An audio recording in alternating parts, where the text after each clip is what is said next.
Little scholar 2024 മത്സരത്തിലെ ആദ്യഘട്ടത്തിലെ എല്ലാ വിജയികൾക്കും അഭിനന്ദനങ്ങൾ. നമുക്ക് രണ്ടാം ഘട്ടത്തിനായുള്ള കുറച്ച് ചോദ്യങ്ങൾ നോക്കാം.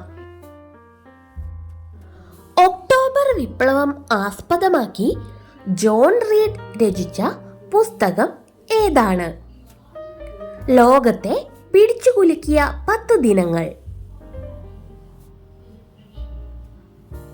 സ്വാതന്ത്ര്യം തന്നെ അമൃതം, സ്വാതന്ത്ര്യം തന്നെ ജീവിതം, പാരതന്ത്ര്യം മാനികൾക്ക് മൃതിയേക്കാൾ ഭയാനകം.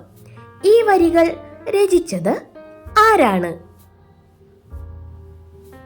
കുമാരനാശാൻ.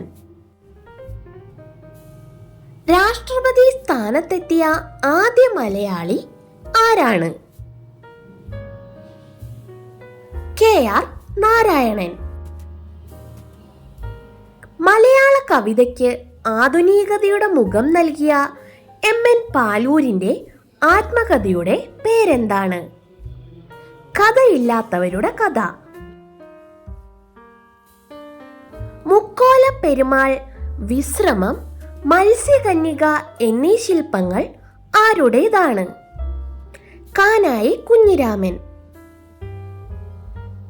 ഈശ്വര അല്ലാ തേരേ നാം എന്ന് ഗാന്ധിജി പാടിയത് ഏത് കവിയിൽ നിന്ന് പ്രചോദനം ഉൾക്കൊണ്ടാണ്?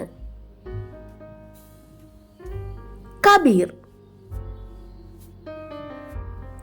ഞെരളത്ത് രാമപൊതുവാൾ ഏത് കലാരൂപവുമായി ബന്ധപ്പെട്ട ആളാണ്? സോപാന സംഗീതം. അടുത്തടുത്ത 2 ഒറ്റ സംഖ്യയുടെ തുക 72 ആയാൽ അതിൽ ചെറിയ സംഖ്യ ഏത്? 35. 2024 നവംബർ 1 രാജ്യത്തെ ആദ്യ സമ്പൂർണ്ണ ഡിജിറ്റൽ സാക്ഷരതാ സംസ്ഥാനമായി മാറുന്ന സംസ്ഥാനം ഏതാണ്? കേരളം. കേരള നിയമസഭയിൽ ഏറ്റവും കുറച്ച് സമയം കൊണ്ട് നയപ്രഖ്യാപന പ്രസംഗം അവതരിപ്പിച്ച ഗവർണർ ആരാണ്? ആരിഫ് മുഹമ്മദ് ഖാൻ. ആരുടെ ജീവിതത്തെ ആസ്പദമാക്കിയുള്ള ചലച്ചിത്രമാണ് തോൽക്കുന്ന യുദ്ധത്തിലെ പടയാളികൾ? സുഗതകുമാരി. അയോധ്യ രാമക്ഷേത്രം ഉദ്ഘാടനം ചെയ്യപ്പെട്ടത് എന്നാണ്? 2024 ജനുവരി 22.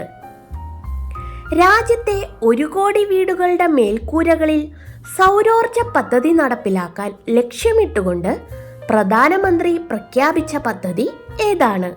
പ്രധാനമന്ത്രി സൂര്യോദയ പദ്ധതി. ചൊവ്വയിലെ ജലസാന്നിധ്യത്തെ പറ്റി പഠിക്കാൻ മാഗി എന്ന ഭീമൻ വിമാനത്തെ അയക്കുന്ന ബഹിരാകാശ ഏജൻസി ഏതാണ്? നാസ. ഡിജിറ്റൽ വിനോദ മേഖലയെ പ്രധാന വ്യവസായമായി വളർത്തിയെടുക്കുക എന്ന ലക്ഷ്യത്തോടെ ഡിജിറ്റൽ വിനോദ നയം പ്രഖ്യാപിക്കാനൊരുങ്ങുന്ന സംസ്ഥാനം ഏത്? കേരളം. ലോകത്താദ്യമായി നൈട്രജൻ വാതക വധശിക്ഷ നടപ്പിലാക്കിയ രാജ്യം ഏതാണ്? അമേരിക്ക. സംസ്ഥാന ബഡ്സ് സ്കൂൾ കലോത്സവത്തിൽ കിരീടം നേടിയ ജില്ല ഏത്? വയനാട്. ചന്ദ്രനിൽ ഇറങ്ങിയ 5ാമത്തെ രാജ്യമായത് ഏതാണ്? Japan. Thank you for watching. Subscribe ചെയ്യാൻ മറക്കല്ലേ.